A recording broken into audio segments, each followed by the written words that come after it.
Fraction करेंगे हम 4.3 exercise का, ठीक है। तो लेट्स वी स्टार्ट।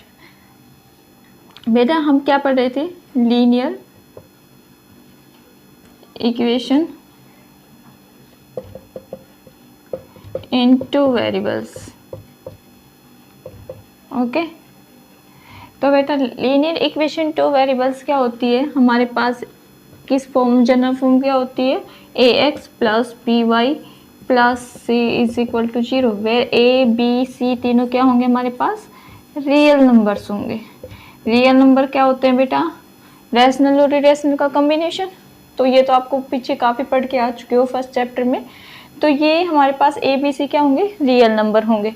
और इसकी पूरी एक्सप्लेनेशन मैंने बता ही दी थी, जो बताई थी। A x plus b y plus c is equal to 0। A b c तीनों रियल नंबर होंगे और इसमें वेरिएबल्स की पावर कितनी होगी? वेरिएबल्स की पावर 1 होगी, इससे ज़्यादा नहीं होगी, ठीक है।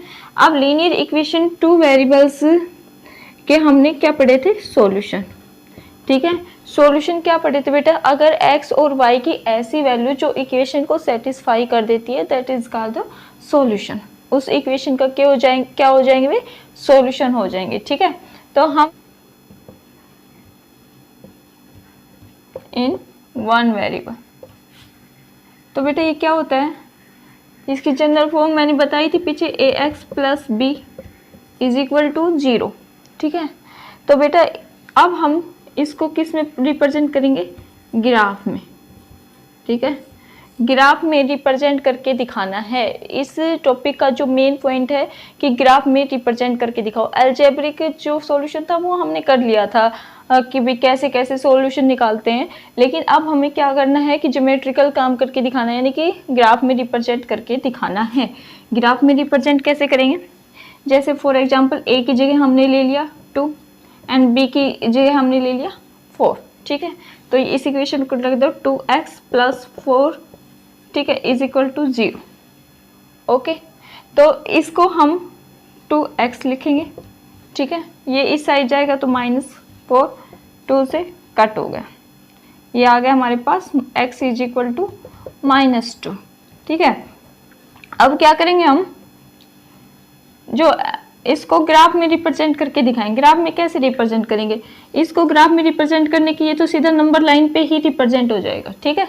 नंबर लाइन पे रिप्रेजेंट हो जाए, मिड में 0 होता है, 1 2 3, -1 -2 -3, ठीक है। तो हमने क्या, x की वैल्यू कितनी आ रही है हमारे पास? -2, तो यहाँ पे इसको सर्कल कर देंगे।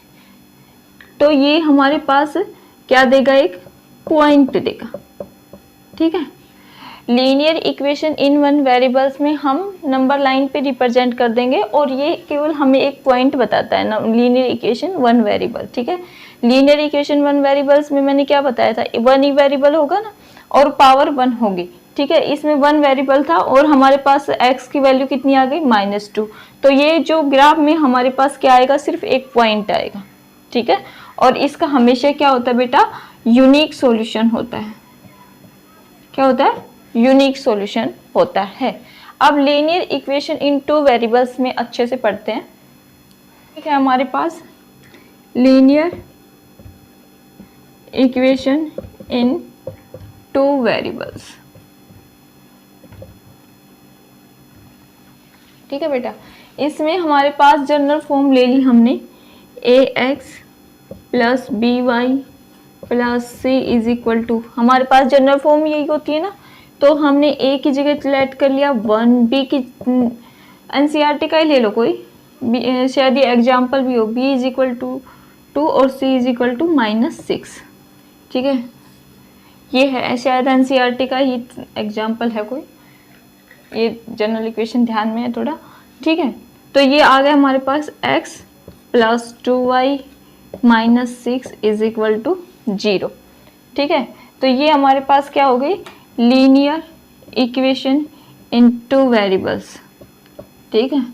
अब हम इसको सॉल्यूशन कैसे निकालते थे? सॉल्यूशन कैसे निकालते थे बेटा? हम क्या करते थे? एक वेरिएबल को इस साइड रख लेते थे, ठीक है। और जो बाद के जो नंबर थे हम राइट हैंड साइड की ओर लेके आ जाते थे, 6 - 2y, ठीक है। अब हम क्या करेंगे, y की वैल्यू हम क्या रखते हैं, 0 रखते हैं। कोई भी रैंडमली कोई भी नंबर मान लेते हैं, हम सॉल्यूशन निकालेंगे इनके। फर्स्ट स्टेप में हम क्या करेंगे, सॉल्यूशन निकालेंगे, इसका सॉल्यूशन निकालेंगे। सॉल्यूशन कैसे निकलते हैं, हम रैंडमली कोई नंबर किसी कोई वैल्यू ले लेते हैं और वो हमारे पास दूसरे वेरिएबल की वैल्यू आ जाती है। अब देखो रैंडमली हमने y की 0 मान ली, तो हमारे पास क्या आ जाएगी, x 6 माइनस 2 मल्टीप्लाई 0, तो x की वैल्यू आ गई 6। ठीक है, तो हम यहाँ पे एक टेबल बना लेते हैं साथ के साथ, हमारे पास क्या क्या आया है। ठीक है,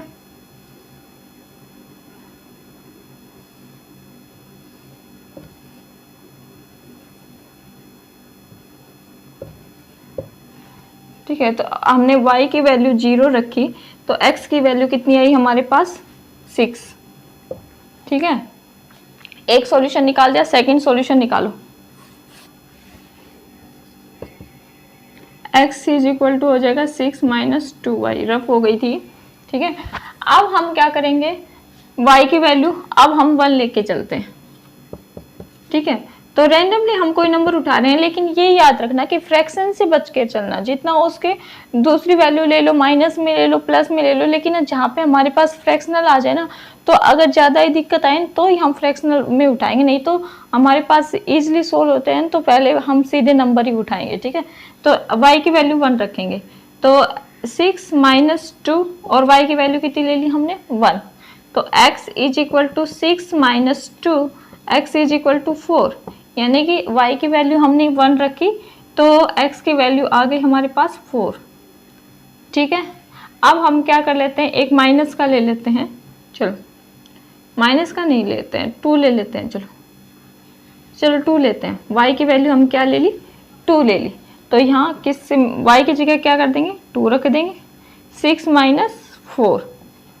ठीक है, और ये आ गया हमारे पास 2, यानी कि हमारे पास x की वैल्यू 2 रखी, तो y की वैल्यू भी हमारे पास 2 आ गई।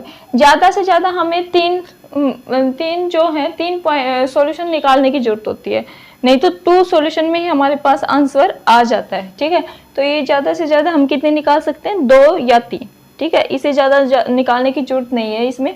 ठीक है, अब हमारे पास इसमें मेन टॉपिक है, क्योंकि सॉल्यूशन तो हम पीछे पढ़ के आ चुके हैं, अब इनमें कोई समझाने की जरूरत नहीं थी। सेकंड स्टेप में हम क्या करेंगे, इसका ग्राफ में रिप्रेजेंट करके दिखाएंगे। ठीक है, और ग्राफ में कैसे रिप्रेजेंट होता है,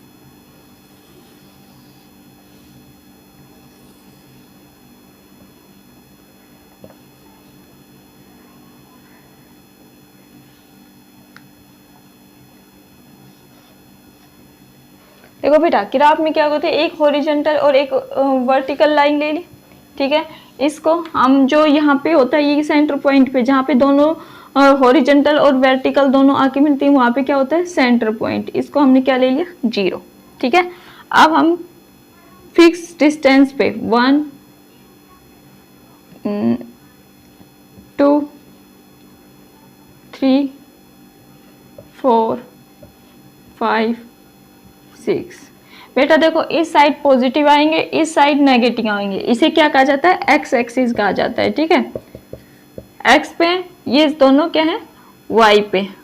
ठीक है, तो यहाँ पे लेके चलेंगे, इस साइड -1 -2 -3 -4। ठीक है, और ऊपर की ओर होगा ये, इसमें क्या होंगे, पॉजिटिव 1 2 3। ठीक है, और ये ले लो 4 ले लो ज़्यादा से ज़्यादा।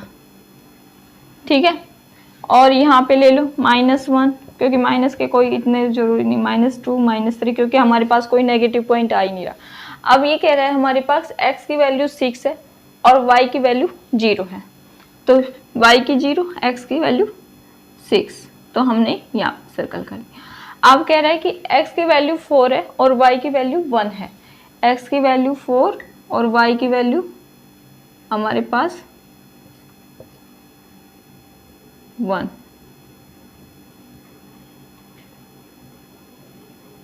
ठीक है, तो ये आ गया हमारे पास 4 और 1।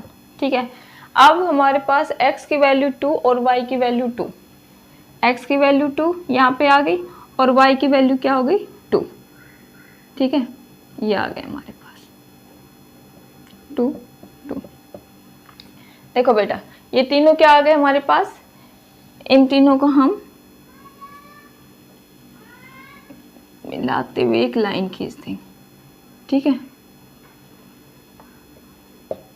क्या है ये हमारे पास, ये लाइन आ गई, ठीक है बेटा। एक बात याद रखना, लीनियर इक्वेशन 2 वेरिएबल्स में हम ऑलवेज क्या आएगी हमारे पास, स्ट्रेट लाइन आएगी। क्या आएगी, ऑलवेज स्ट्रेट लाइन आएगी। और इस पे जो पॉइंट्स आते हैं ना, जो स्ट्रेट लाइन पे जो जो पॉइंट है, ये 3 ही पॉइंट नहीं है कि यहाँ पे हमने ये 3 पॉइंट लेके चले तो ये 3 ही सॉल्यूशन है, इनफाइनाइट सॉल्यूशन है बेटा इसमें, ठीक है। इसके हमारे पास देखो 0 और 3, x की वैल्यू 0 3, ये भी सॉल्यूशन है। यानी कि इस लाइन पे जो जो पॉइंट आ रहे हैं वो क्या है, इसके सॉल्यूशन है, इस इक्वेशन के सॉल्यूशन है, ठीक है। और हर सॉल्यूशन जो लीनियर इक्वेशन 2 वेरिएबल्स का जो सॉल्यूशन है वो क्या दे रहा है, हमें एक स्ट्रेट लाइन दे रहा है, ठीक है। तो लीनियर इक्वेशन 2 वेरिएबल्स में बेटा क्या होता है हमारे पास, सीधी बात यही है, ऑलवेज हमें स्ट्रेट लाइन मिलेगी, ठीक है। और लीनियर इक्वेशन जो स्ट्रेट लाइन होती है ना बेटा, उसमें ऑलवेज क्या होते हैं, वे सॉल्यूशन होते हैं, ठीक है। जो स्ट्रेट लाइन में जो पॉइंट नहीं आ रहे वो क्या होंगे, इसके सॉल्यूशन नहीं होंगे, ठीक है। लीनियर इक्वेशन 2 वेरिएबल्स के सॉल्यूशन नहीं होंगे, जो स्ट्रेट लाइन में आ रहे हैं वो सॉल्यूशन होंगे। तो ग्राफ ऐसे ही रिप्रेजेंट करना है बेटा। फर्स्टली बात क्या है, इसमें लीनियर इक्वेशन 2 वेरिएबल्स में कुछ भी नहीं करना बच्चा, इसमें सिर्फ इतनी बात याद रखनी है। फर्स्टली तो हमें सॉल्यूशन निकालने आनी चाहिए। फर्स्टली हम x की वैल्यू 0 रैंडमली या x की वैल्यू 0 y की वैल्यू 0 मान के चलते हैं, ठीक है, और उसको हम सोल्व कर देते हैं। सॉल्यूशन निकालेंगे, ज़्यादा से ज़्यादा 2 या 3 के थ्रू ही हमारे पास आंसर आ जाता है। मैक्सिमम 3 निकालो, अगर थोड़ा बहुत गलती का पॉइंट लगे तो, नहीं तो 2 पॉइंट्स में ही हमारे पास ये सोल्व हो जाती है इक्वेशन, एक स्ट्रेट लाइन आ जाती है, ठीक है। और एक स्ट्रेट जो ग्राफ में रिप्रेजेंट करेंगे तो हम एक हॉरिजॉन्टल लाइन लेंगे और एक कार्टेशियन प्लेन में रिप्रेजेंट कर देंगे, ठीक है। और फिर एक जो राइट हैंड साइड की ओर पॉजिटिव नंबर लेंगे, लेफ्ट हैंड साइड नेगेटिव, ऊपर की ओर पॉजिटिव, नीचे की तरफ हमारे पास नेगेटिव नंबर्स। और जो जो पॉइंट, जैसे कि हमारे पास x की वैल्यू 6 रखी तो हमारे पास y की वैल्यू 0 थी, ठीक है। x की वैल्यू 4 रखी तो हमारे पास 1 थी, x की वैल्यू 2 रखी तो y की वैल्यू कितनी है, 2 है। तो ये हमारे पास ग्राफ में रिप्रेजेंट करके दिखा दिया। जैसे कि हमने x की वैल्यू 6 ली, यहाँ पे y की वैल्यू 0, ठीक है, 0 और 6 यहाँ पे रिप्रेजेंट कर दिया, ठीक है। फिर x की वैल्यू 4 यहाँ पे है, ठीक है, और y की वैल्यू 1, ठीक है। तो ये हमारे पास सॉल्यूशन है। इसको हम ऑलवेज, और एक बात है, हर सॉल्यूशन को हम क्या लिखेंगे, ऑर्डर पेयर में, ऑर्डर पेयर में लिखेंगे, ठीक है। पहले x की वैल्यू ही आएगी, फिर y की वैल्यू आएगी, और उसी के थ्रू हम क्या कर देंगे, ग्राफ में रिप्रेजेंट कर देंगे। और लीनियर इक्वेशन 2 वेरिएबल्स के हमारे पास क्या होते हैं, इनफाइनाइट सॉल्यूशन होते हैं। 1 वेरिएबल का एक हमारे पास यूनिक सॉल्यूशन होते हैं, ठीक है। तो ऐसे ही ग्राफ में रिप्रेजेंट करने हैं नेक्स्ट एक्सरसाइज में, और कुछ भी नहीं है, ठीक है। तो नेक्स्ट एक्सरसाइज हम अपने नेक्स्ट वीडियो में करेंगे। Thank you for watching my video, thank you, bye.